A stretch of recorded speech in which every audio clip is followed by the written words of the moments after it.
Hi, everyone. Welcome back to another episode of Sober Yoga Girl podcast. I'm really excited to be sitting here today with Jane Ballard. And Jane and I actually met when she came on a retreat in Bali back in April that I was teaching on. And she is a sober woman. She's also a counselor, and she's now in my yoga teacher training program. And she recently hit a year sober, right? That was recent, right? Yes, it was a Yeah. year. Yeah, September 26th. Congratulations. That's amazing. Thank you. So I would love, or I was wondering to hear a little bit about like your life pre-sobriety, like what led you to make that choice? Yeah, that is a great question.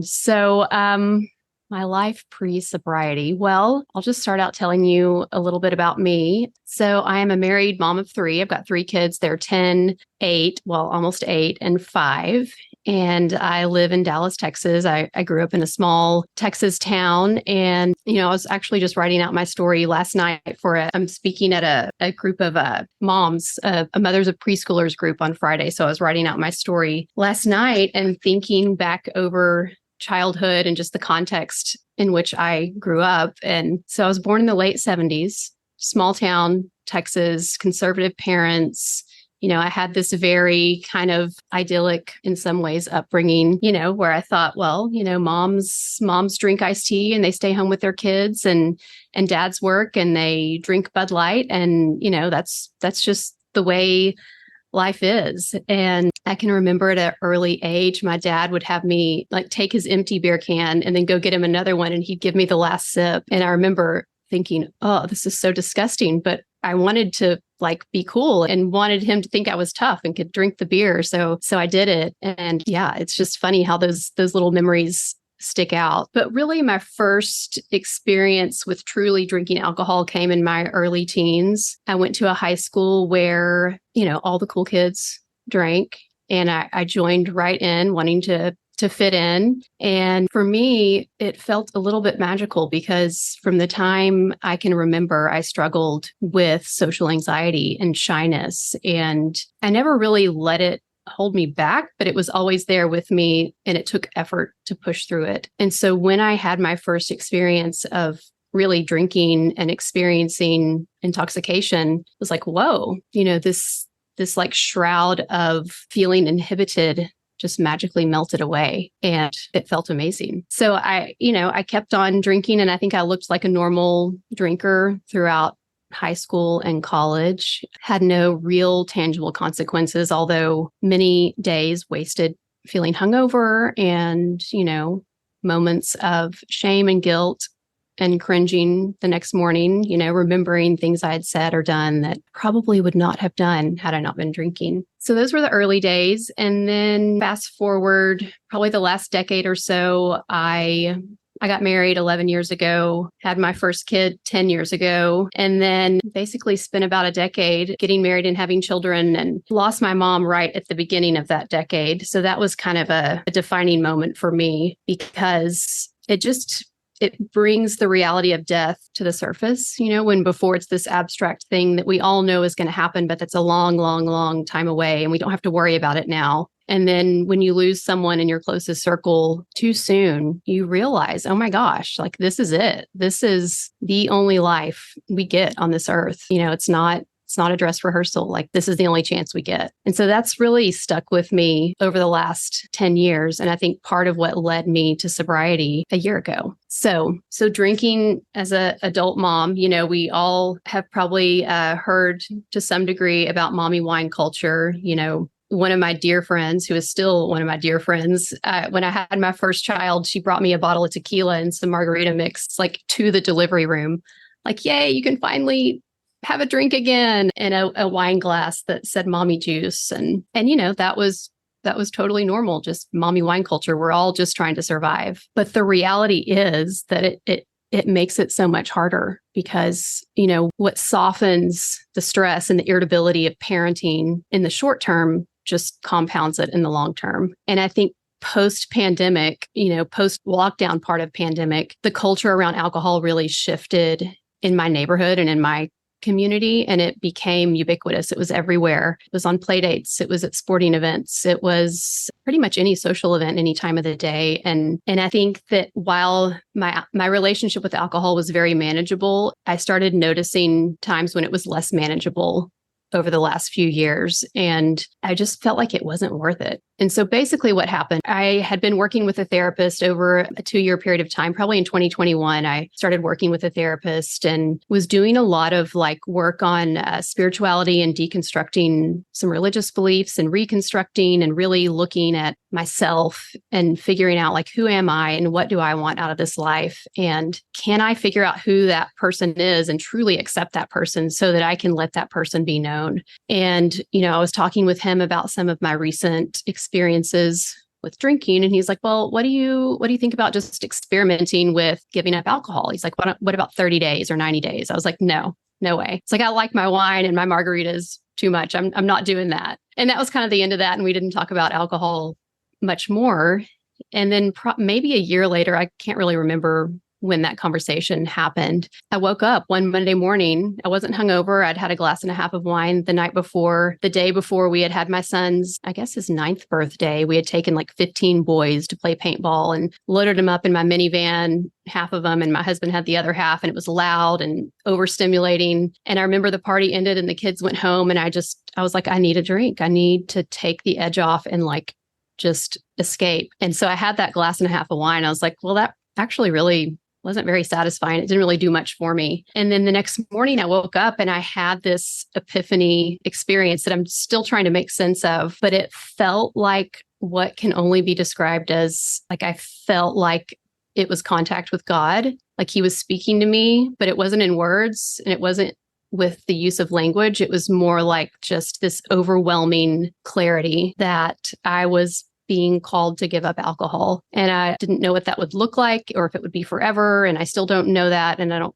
think it matters right now. I think it just matters that today, this is the path that I need to be on. But basically, this sudden, unexpected realization and knowing that if I wanted to reach my full potential in this one precious life that I've been gifted, alcohol is going to be a barrier. I'll only get so far. I could drink the rest of my life and probably be just fine, suffer some hangovers and some blackouts and some regret and shame, but I'd be okay. Or what if I gave it up and something amazing happened? And I just felt compelled to do that. Didn't know what it would look like, but quit drinking that day. And I didn't say anything to anyone. And then I told my husband a few days later and then started telling people more and more as time went on. And here we are a year later. And I'm on that path and it's been surprisingly wonderful. Thank you so much for sharing. That's an incredible story. And I really feel like that's powerful. We've been reflecting on or thinking a lot and last month about our intuition. And when we get these intuitive hits, whether we interpret that to be as a higher power speaking to us or whatever we believe in. But that's what I find so powerful about your story is it's you just had this moment of clarity and insight. And it sounds like you've followed that and it's led you to pretty amazing places. Yeah, it really has. It's been just amazing. I've loved it. I've met so many people. I met you. I never would have met you otherwise. So tell me about that. How did you end up coming on that Bali retreat? Yeah. Okay. So I quit drinking and I'd never heard the term sober curious until probably not too long before I quit drinking. And a client of mine mentioned it. She was kind of toying with the idea and she was like, have you ever heard of this sober curious movement? And I was like, no. But after I had that experience, I looked it up and I found that there was this whole community out there on social media. And I started following people and listening to podcasts. And I stumbled upon this podcast that Megan Wilcox with Soba Sisters was on. And she was talking about leading a retreat in Bali. And I thought, wow, that sounds freaking amazing. But I was like, well, there's no way. I can't go. It's expensive. And I've got 3 kids and I have a full-time job and I can't just drop everything and fly to the other side of the world. And so that was that. But then a few weeks later, I saw her post about it and it was there's 2 spots left. And I was like, oh, what if that was me? What if I had one of those spots? And so I mentioned it to my husband and his initial response was not super enthusiastic. He was kind of like, well, so what, you're just going to fly across the world and leave me here with the kids? And what am I going to tell people that my wife went off to Bali? It's yeah, I think that would be great. And that was kind of the end of that conversation. And then the next morning he was like, you know what, if this is important to you and you really feel like you need to do it, just go and we'll figure it out. And so I booked it.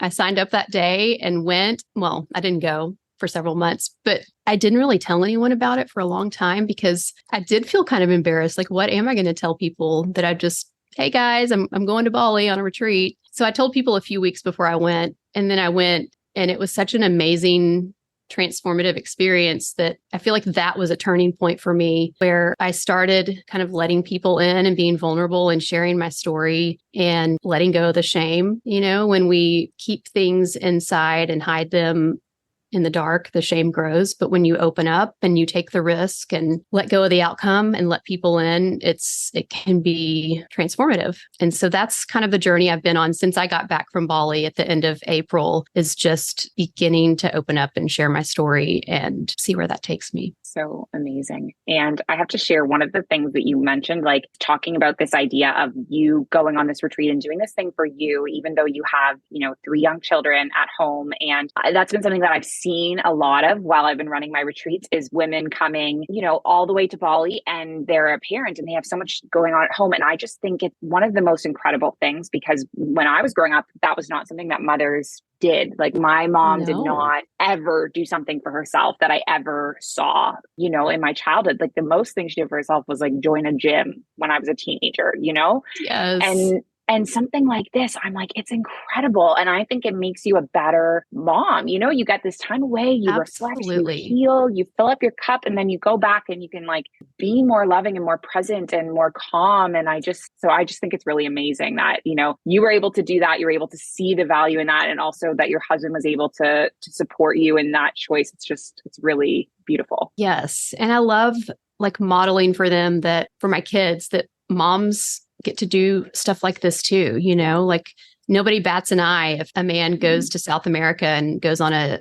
10-day hunting trip. But if a mom does something, if she flies across an ocean, like people wonder what's happening here. And I think that we have to change that narrative and normalize women taking care of themselves in all stages of their lives, whether they're single or parenting or empty nesters or retired or working. We have individual identities and we need to feed those identities. And part of that is exploring the world and taking time for ourselves. That's so true. And tell me about, so you said that after the Bali retreat, then you started to share more about yourself. And so up until that point, you weren't really like speaking publicly about the sober journey. What was that like when you started to share about it?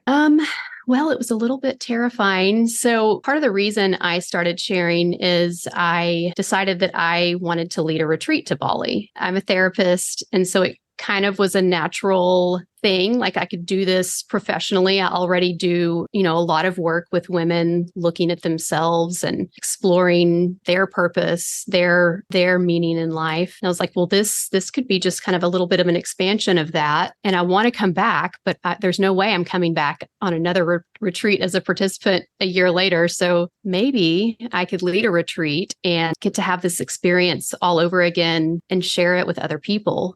So in order to do that, I had to kind of have a platform. And it's funny because I've always had social media anxiety. Maybe this is a Gen X thing. I didn't grow up, I didn't have a cell phone until I was 20. So I only posted pictures of my kids. And basically it was like once a year on their birthday. And so the idea of posting about myself felt horrible, but I knew I had to do it if I was going to lead this retreat, because I have to get the word out that it's available. And so I started working with a business coach, and she kind of helped me figure out like how to set up my website, how to set up my social media account. And I just kind of started from there, and it's still very new. It's still a work in progress. But I started sharing on Instagram, and then I just started talking with the people in my life about it. I work in a really large counseling practice. There's probably like 40 clinicians here at my practice. And so I started talking with them about it, and even sharing some with clients. Like, self-disclosure is there has to be a balance there of what's helpful to the client and what's more about me. I don't want it to be about me, but I've used bits and pieces of my story to help clients. I've opened up with my family and close friends and acquaintances. It's funny because I've met so many people just that I wouldn't have otherwise because we start a conversation and then somehow sobriety gets mentioned. Like we moved into a new house recently and my friend owns an organizing business. And so I hired her company to help me organize my kitchen. And one of the organizers, she was unpacking my things and she was like, oh, she like found something that I'd bought in Bali. She's like, where did this come from? And I was like, oh, I got it in Bali. And she's like, what were you doing in Bali? And I was like, well, actually, I was on a sober women's yoga retreat. And she's like, oh, she's like, well, I'm sober. And turns out she'd been sober for 4 years. And then we got to talking and she'd spent some time. She lived in Taipei for a while and had lived overseas. And she's a geologist, but was working as an organizer because she's kind of like rethinking what she wants to do with her life. And so we exchanged numbers and we've gotten together for coffee and we have plans to get together for yoga and smoothies on Friday. So it's just little things like that. I've met people in these friendships that I've started nurturing. And it's funny because, initially I drank because I thought it made it easier to connect with people. But those connections, many of them weren't lasting or they weren't authentic, or I couldn't even remember them clearly. So it didn't matter. But the connections I've made with other sober women have been like, I've been able to go deep quickly in an authentic way, which just I love. I don't know if you know anything about the Enneagram, but I'm an Enneagram 5 and Enneagram 5s like to have conversations about deep issues. And that's one of the things I love about sobriety is that we can talk about real stuff quickly. Yeah. Yeah. And, I really have to say, I noticed that. And I remember right after I did your retreat, I then had a sober women's yoga teacher training here in Bali. And my friend Jen, at the last minute, I was like, I need another team member for this. Can you do it? And she's not sober, but she is like an amazing person. And I was like, you'll be great on this.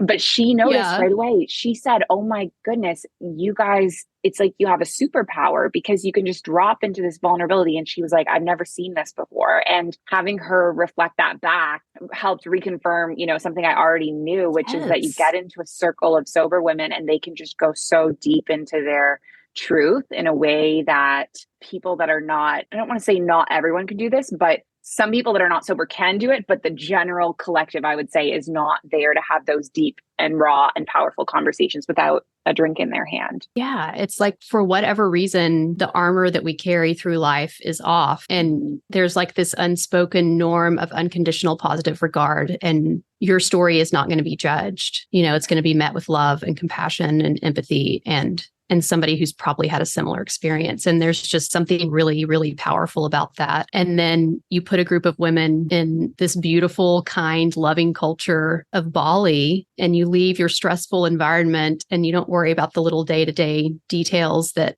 distract you on a regular basis. And it's just like this ripe environment for healing and self-exploration. And not even transformation, but really realizing that everything you have, everything you need is already there. You just have to uncover it. And so really looking at yourself and seeing the beauty of who you are and accepting that person unconditionally so you can then let others know that person and feel truly connected and known.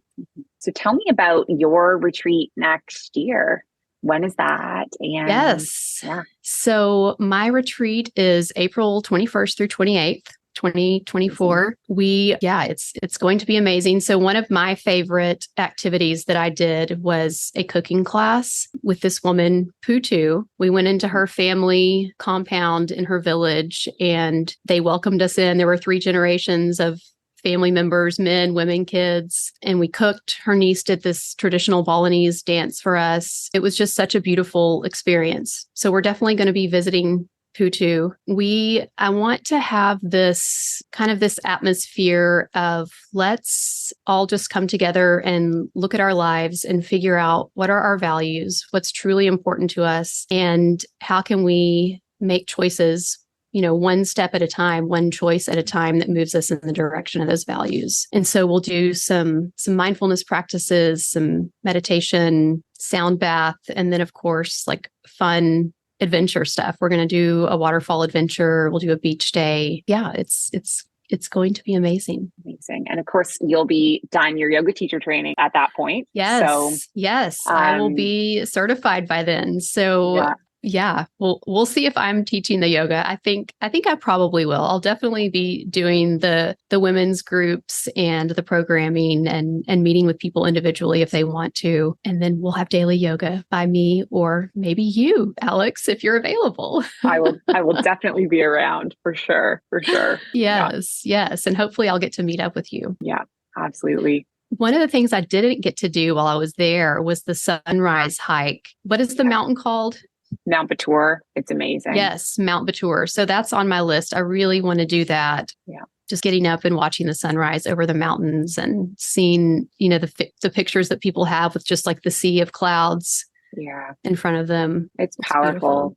And for me, it's an experience of resilience. Like, I never want to do it. Like, I've done it with a few retreat groups, and every time when it comes around, I'm like, am I seriously doing this? Am I seriously like getting up at 2 a.m.? And then that moment when you get to the top of the mountain, and it's like a metaphor for life of like all the things you've overcome and like the people you've leaned on, and you get to the top and you have this breakfast and see the sunrise, and it's just this moment of peace. So definitely do it.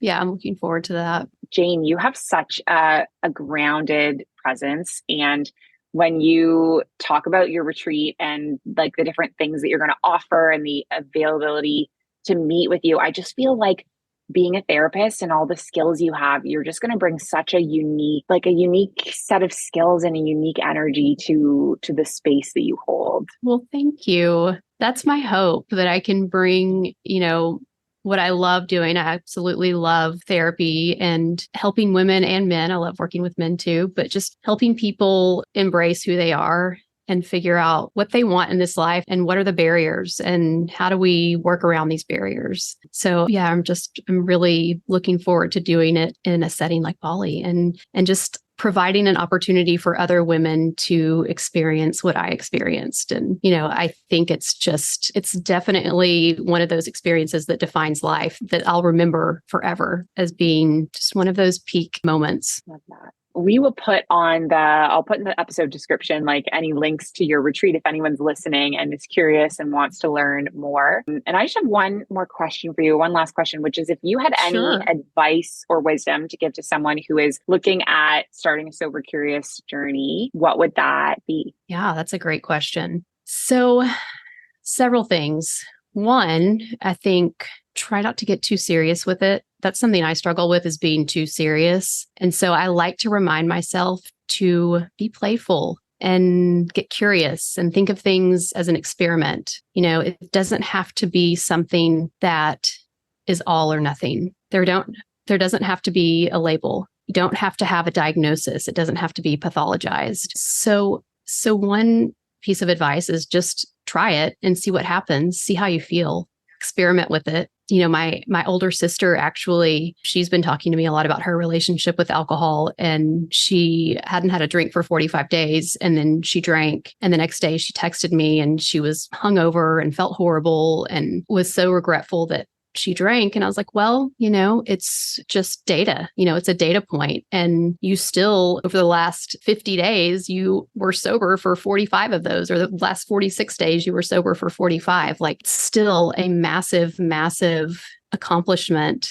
And don't worry about resetting the clock or recounting days, or don't get bogged down in the tiny details. Like, this is just big picture about figuring out what helps you feel like your best self. And then I think the other thing that can be helpful is try to regularly get into a space where you can get connected with kind of like this wise mind space in you. Like we all have these different mental states and these voices of our minds that are chattering all day long, all day, every day. We have anxious thoughts, we have worried voice and false comfort. So like worried voice may say something like, what if I quit drinking and then I want to go to Italy and I want to like go to the wine country and sit in a cafe and drink. And that means I'm never going to get to experience that. And then false comfort says, well, it'll be fine. You're still going to be in a beautiful place. And worried voice says, but I'm going to miss out. And what are my friends going to think? Are they going to think I'm like an alcoholic? Like now that I've quit drinking, that means I must have had a problem. And then false comfort says, well, just